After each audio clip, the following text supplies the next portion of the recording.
kú dédé àkókò yìí o gbogbo ẹ̀yin olólùfẹ́ Jígí Alára ìkànnì kẹrìnlélógún tó fìdí pagbá sílùú Ìbàdàn nípínlẹ̀ Ọ̀yọ́ níbi táwa ti máa ka ìròyìn gẹ́gẹ́ bí àkọlé ìtàn níbi tí àwọn òkè ti sọ irọ́ di ọ̀rọ̀ ká tó rọ̀rọ̀ sọ torí pẹ̀lú mi sí Odùduwà ó ní gbogbo ìròyìn tó ń jáde lẹ́nu wa orúkọ ọmọ báyìí nìjánu ọmọ okùn tẹ́rí yẹn nìjánu ẹ̀sìn Imam Abdulwaheed òun náà lórúkọ tèmi jẹ́ o akìyìn gbogbo ẹ̀yin olólùfẹ́ wa tẹ́ ẹ̀ lè má tẹ́tí gbọ́ ìkànnì Jígí Alára tẹ́ ẹ̀ lè má wò wá ojú tẹ́ fi ń wò wá kò ní fọ́ o etí tẹ́ fi ń gbọ́ wa kò ní di èwo la tó mú wá fótò ní ẹ̀tọ́ máa bá wa ká lọ. èèyàn mẹ́rin míì ni ajínigbé tún pa ní Mọ̀wé kì í ṣe sọ́jà nìkan o iléeṣẹ́ ológun ó ti kéde síta báyìí o yàtọ̀ sí sọ́jà kan tí ìròyìn sọ pé àwọn ajínigbé tó sọ̀rọ̀ bí agbọ́n ní Mọ̀wé ìpínlẹ̀ Ògùn pa lọ́jọ́ ajé iléeṣẹ́ ológun ẹ̀ka tìpínlẹ̀ Ògùn ti fìdí ẹ̀ múlẹ̀ pé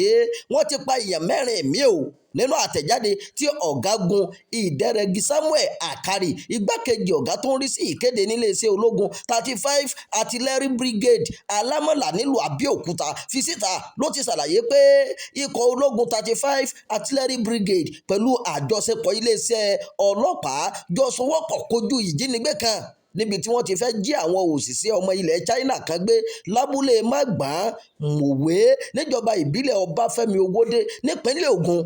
ìṣẹ̀lẹ̀ náà wáyé lọ́jọ́ 9 oṣù kẹfà ọdún 2026 yìí nígbàtí àwọn afurasí ajínigbé dènà de àwọn agbófinró lásìkò táwọn agbófinró náà ń gbìyànjú láti dáàbò bo àwọn òṣìṣẹ́ tó ń wáyé pẹ́ ìjà ńlá bẹ́ sílẹ̀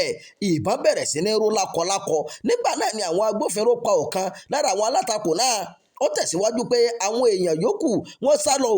nípa gbígba ojú igbó lọ sójú ọ̀nà odò Ògùn gẹ́gẹ́ bí ọ̀gágun Ìdẹ́rẹ́gì ṣe wí àwọn ajínigbé yòókù sá lọ lójú ìjà náà ṣùgbọ́n wọ́n kó èèyàn 5 lọ láti fi dáàbò bo ara wọn ó ní wọ́n ṣe léyìí kí àwọn sọ́jà má bàa lè yìnbọn mọ́ wọn ni wọ́n fi àwọn èèyàn náà sódì sí ara wọn nítorí ìbọn ológun wọ́n padà pa 4 o nínú àwọn èèyàn tí wọ́n gbé lọ náà kí wọ́n tó lo ọkọ̀ ojú omi sá lọ ọ̀kan lára àwọn tí wọ́n mú lọ tó ráàyè sá mọ́ wọn lọ́wọ́ ṣàlàyé pé àwọn ajínigbé gbé òkú èyí tó kú lára wọn lọ nínú ìkọlù náà ni sọ́jà kan ti pàdánù ẹ̀mí rẹ̀ bí Ìdẹ́rẹ́gì ṣe wí nígbà tí sọ́jà kejì farapa ó ní sọ́jà kan kú o sọ́jà kejì sì farapa àwọn ọlọ́pàá 2 náà farapa pẹ̀lú ọta ìbọn tó bá wọn o ó fi kún pé àwọn ti gbé òkú sọ́jà tó dolóògbé náà lọ sí ibùgbókùsí tó jẹ́ ti ìjọba ní Ṣàgámù pẹ̀lú òkú àwọn èèyàn tí àwọn ajínigbé náà pa àwọn tó sì farapa ń gba ìtọ́jú lọ́wọ́ gẹ́gẹ́ bó ṣe sọ ọ̀gá ológun náà tẹ̀síwájú pé ohun gbogbo ti ń padà bọ̀ sípò kí aráàlú lọ fọkàn balẹ̀ ìròyìn fún ti àkókò yìí kò ní jù báyìí lọ ẹ má gbàgbé láti máa darapọ̀ mọ́ ìkànnì yìí ẹ máa pín ká ẹ máa fèròǹgbà ẹ sábàlá àríwísí ẹ ṣé wo bẹ́ẹ̀ ti ń darapọ̀ mọ́ wa. Jígí Alára. bàbá ló gudu èmi ní kí n wá ṣàlàyé fún yín pé àwa ti ń lọ ni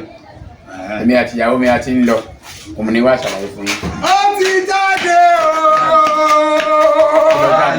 bàtà bàbá mi ni bàtà bàbá ẹ a retí láti ìjọ ẹ. ṣe ti pín ogún bàbá yín. ọ̀rọ̀ pé wọ́n pín ogún bàbá mi kọ́ àní bàtà bàbá mi tó fẹ́ ṣòní Jígí Alára TV ó ti jáde sórí YouTube o. ó ní lọ sọ. ṣe ni kò ṣe ni kò kọ́ ẹ tó kọ́ aláyé.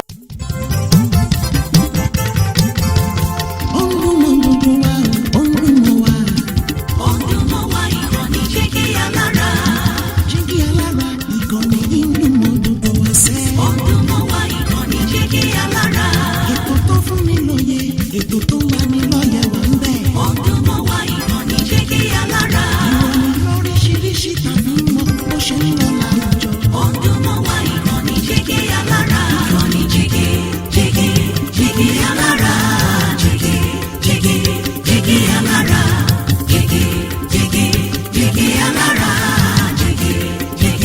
Jígí Alára. Ìkànnì Jígí Alára 24 bàbá gbogbo.